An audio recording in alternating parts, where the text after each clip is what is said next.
Bonsoir à tous et bienvenue dans votre journal sur KMT, LCL, FM+, et OM5 TV sur les réseaux Free, Orange, Numéricable et Bouygues en France. Voici quelques-uns des sujets que nous allons aborder ce soir. Même sans rouler, le TCSP provoque des embouteillages. L'ouragan Matthew s'est considérablement renforcé. Il frappe en ce moment même les Grandes Antilles. Depuis le 1er octobre dernier, les prix du carburant ont changé. Les automobilistes bénéficient désormais d'une baisse du coût du gazole par litre. Enfin, l'équipe de football de la Martinique a-t-elle besoin de la FIFA? C'est la question que pose Yves-Léopold Montieu. Et puis dans notre savoir et réfléchir, il est question ce soir du débat toujours très brûlant sur les effets de la colonisation. Vous l'avez sans doute observé, notre journal, le journal de KMT, n'est pas tout à fait semblable aux autres. Il se caractérise d'abord par le fait qu'il n'a pas d'interview. Nos interviews sont dans l'émission Ils et Elles ont dit, diffusée à 19h30 et à 5h55. Il se caractérise également par notre savoir y réfléchir, qui est en réalité un éditorial. Aucun autre journal télévisé dans le monde ne propose un éditorial, contrairement à la presse écrite, où cela est très courant. Notre journal se caractérise également par le fait que 2 fois par semaine, nous vous proposons des sondages et systématiquement 3 fois par semaine, des commentaires par des commentateurs généralistes et pas des spécialistes. Cela vous permet de confronter vos propres sentiments à ceux de ces commentateurs. Bien KMT a décidé de faire évoluer encore son concept, désormais 3 fois par semaine, les lundis, mardis et mercredis. Juste après la rubrique santé, nous vous proposons une occasion de sourire ou de rire avec une nouvelle venue qui s'appelle Kai Doctet. Nous l'avons expérimenté pendant 2 semaines en dehors du journal. Puis, l'ayant amélioré, nous vous le proposons désormais à l'intérieur même de ce journal. Faites-nous part de vos observations au 06 96 93 44 46 ou à rolandlaouché@kmttelevision.fr. Je répète, pour vos commentaires, vous pouvez nous contacter au 06 96 93 44 46 ou à rolandlaouché@kmttelevision.fr. Vous l'avez sans doute remarqué, ce lundi matin, sur les routes, les feux du TCSP ont été activés, provoquant quelques embouteillages. C'est bien le signe que les automobilistes doivent prendre leurs repères petit à petit. Il convient donc de rester attentif et très prudent sur la route. Ce qui est déjà très clair, c'est que les essais de feux rouges effectués en ce moment provoquent de sérieux embouteillages, tout particulièrement à l'avenue Maurice Bishop. Et puis la terre a une nouvelle fois tremblé chez nous vers 11h18 ce lundi. Il s'agissait d'un séisme léger de magnitude 4,4 sur l'échelle de Richter. L'épicentre a été localisé à 55 km au nord-nord-est de Basse-Pointe, à 32 km de profondeur. Désormais classé ouragan de catégorie 4, le phénomène cyclonique Matthew continue de faire parler de lui. En Martinique, 5 jours après le passage de la tempête Matthew, les agents d'EDF ont rétabli l'électricité dans la quasi-totalité des foyers. Les équipes ont travaillé sans relâche le week-end dernier et poursuivaient leurs opérations d'intervention maison par maison, aujourd'hui lundi. Par ailleurs, la Chambre de métier et de l'artisanat invite tous les artisans sinistrés suite à la tempête Matthew à se rapprocher du secrétariat du service développement et animation économique afin de retirer le formulaire de déclaration de sinistre. Celui-ci permettra de mobiliser le fonds de calamité en cas de catastrophe naturelle. La date limite de dépôt est fixée au 10 octobre 2016 et le formulaire peut également être téléchargé en ligne sur le site www.cma-martinique.com. Et puis l'ouragan Matthew se déplace dans la Caraïbe. Il devrait atteindre la Jamaïque, Haïti, Cuba et le sud-est des Bahamas dans la soirée. Rappelons qu'il s'agit d'un phénomène majeur puisque l'ouragan a été classé en catégorie 4 sur les 5 que compte l'échelle de Saffir-Simpson. Les autorités s'organisent depuis quelques jours. Des milliers de personnes situées dans les zones à risque ont été évacuées et mises à l'abri en Jamaïque, en Haïti et à Cuba. À la Jamaïque, ce lundi, les écoles étaient fermées. Elles sont nombreuses à servir d'abri. Ce lundi 3 octobre commence la Semaine bleue, une semaine consacrée aux seniors. À cette occasion, la plupart des EHPAD, les établissements d'hébergement pour les personnes âgées dépendantes de la Martinique, proposeront de nombreuses manifestations autour du thème choisi cette année, celui de la lutte contre l'isolement des personnes âgées. Et puis nous vous en avons déjà parlé, ce mois d'octobre sera également marqué par l'opération Octobre Rose qui, comme vous le savez, est une opération de lutte contre le cancer du sein. Pendant les 2 dernières années, près de 600 nouveaux cas ont été recensés sur notre île. Ce chiffre, en augmentation, concerne de plus en plus de femmes âgées de moins de 40 ans. D'après les statistiques, une femme sur 8 risque de contracter le cancer du sein. À partir de 50 ans, il est fortement recommandé aux femmes d'effectuer un dépistage une fois tous les 2 ans. À propos des nouveaux prix des carburants, on observe que le gazole est favorisé. Depuis le 1er octobre 2016 à 0 heure, le prix des carburants en Martinique sont les suivants. Le supercarburant sans plomb, 1,31 € le litre, soit 2 centimes de moins par litre par rapport au mois de septembre. Le gazoil routier coûte désormais 99 centimes le litre, soit 2 centimes de moins par rapport à septembre.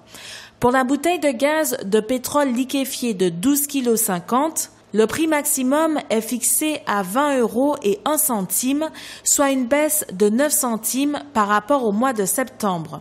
À titre de comparaison, en France hexagonale, le prix moyen constaté en septembre est de 1,29 € le litre pour le supercarburant sans plomb et de 1,11 € le litre pour le gazoil routier. En Martinique, on paye donc l'essence sans plomb plus cher qu'en France, mais le gazole est moins cher. Rappelons que c'est sur l'essence sans plomb que la région hier et la CTM aujourd'hui perçoit une taxe. À partir de demain, mardi 4 octobre, la CTM, la collectivité territoriale de Martinique, se réunira pendant 2 jours en séance plénière. Parmi la centaine de points qui seront traités, on retiendra les finances, les énergies nouvelles, notamment le dossier de l'usine du Galion, ou encore la mise en place de l'autorité unique du transport. Des aides publiques sont disponibles pour la réhabilitation des maisons. C'est ce message qu'a souhaité communiquer la ville du Saint-Esprit à ses administrés lors d'une réunion d'information il y a quelques jours. Qu'il s'agisse de maisons abîmées ou abandonnées, les propriétaires, sous certaines conditions, peuvent bénéficier d'une somme allant jusqu'à 50 000 € pour effectuer les travaux, et cela en contrepartie d'un remboursement de 50 € par mois pendant 5 ans seulement. Pour en savoir plus, rapprochez-vous de la municipalité du Saint-Esprit. La commune du Marigot a désormais un espace qui porte le nom de Michel Renard, ancien maire de la commune décédé en 2015. Le 24 septembre dernier, alors que l'anniversaire de la mort de Michel Renard, ancien maire du Marigot, approche, souvenez-vous, il est décédé le 17 décembre 2015, la salle Espace Fond d'Or de la commune a été rebaptisée. Elle porte désormais le nom de cet homme politique qui a beaucoup marqué le paysage politique martiniquais et s'appelle donc salle Espace Michel Renard. Joseph Péraste, l'actuel maire du Marigot, a ainsi rappelé que Michel Renard a occupé la fonction de maire de la commune pendant 48 ans, presque un demi-siècle donc. Homme de droite, il a également pendant longtemps dirigé Sivemano, la communauté de communes qui est aujourd'hui devenue Cap Nord. Michel Renard est aussi à l'origine de la création du parc naturel de la Martinique, du syndicat des eaux du Nord-Atlantique, et c'est lui qui a mis en place la commission FIR, Fonds d'intervention routier, qui a structuré l'ensemble du réseau routier du département, ainsi que la direction départementale des services techniques, la DDST. Son parcours politique a été très riche, secrétaire départemental de la Fédération RPR de la Martinique de 1977 à 1987, député de la Martinique de 1986 à 1988. Il siège dans le groupe RPR à l'Assemblée nationale avant de fonder en 1991 son propre parti politique, le mouvement La Martinique avant tout. C'est donc pour rendre hommage à ce long engagement politique auprès des Martiniquais qu'il existe désormais au Marigot, l'espace Michel Renard, inauguré il y a quelques jours.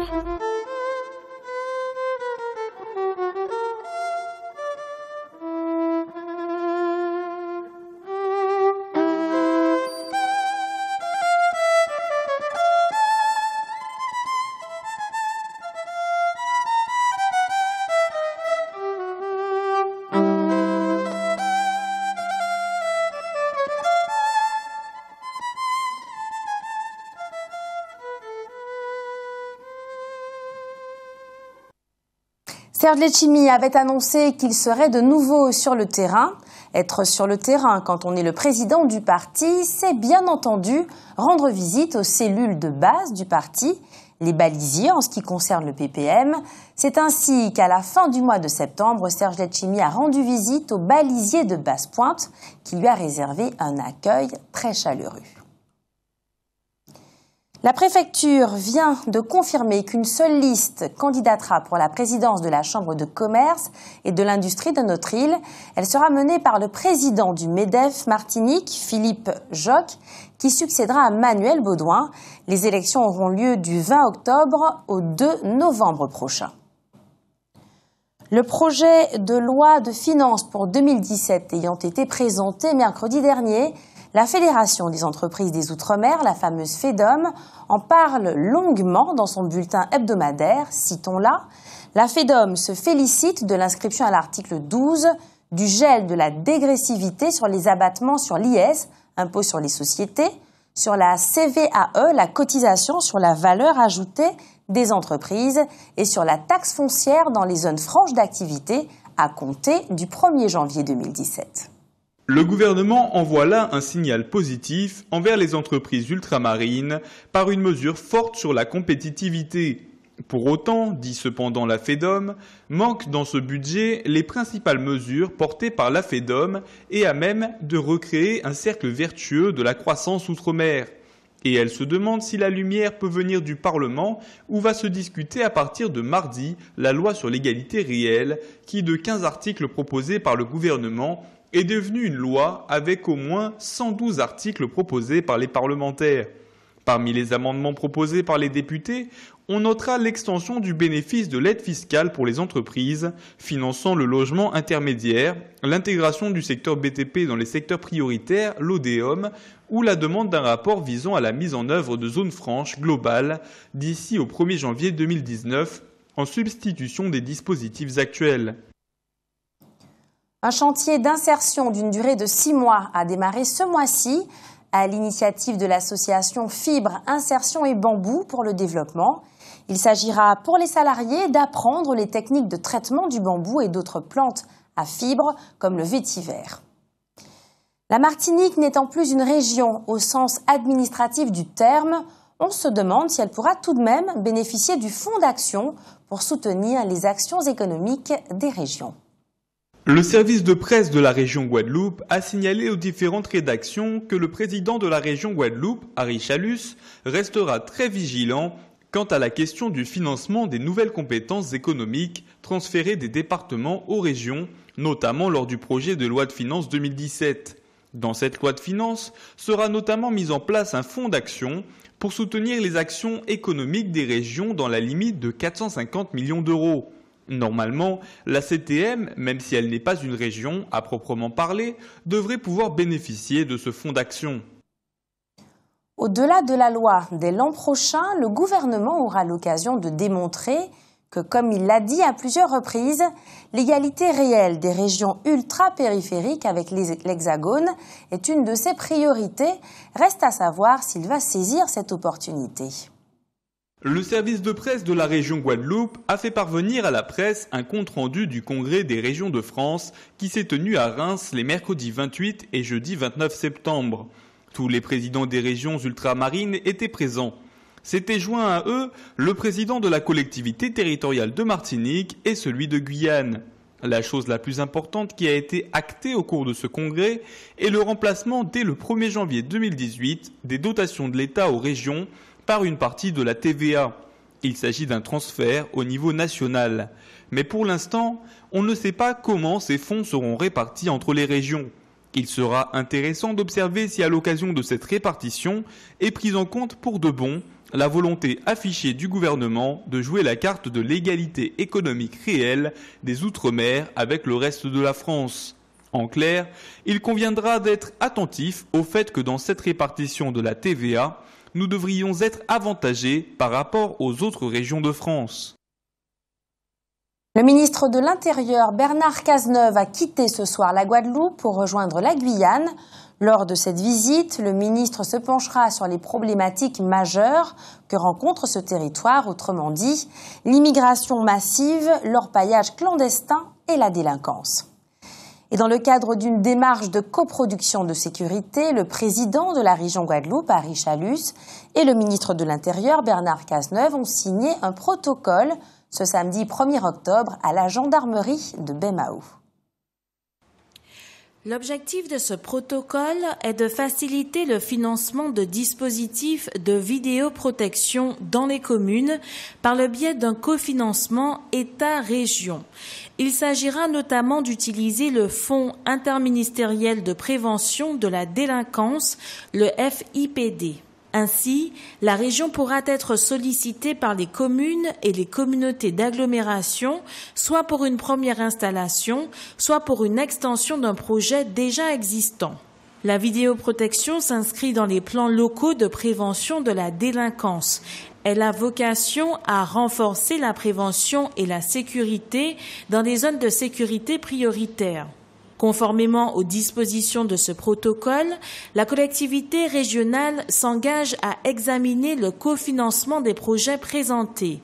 Cet examen s'effectuera une fois que les dossiers auront fait l'objet d'un avis favorable par les services instructeurs de la préfecture.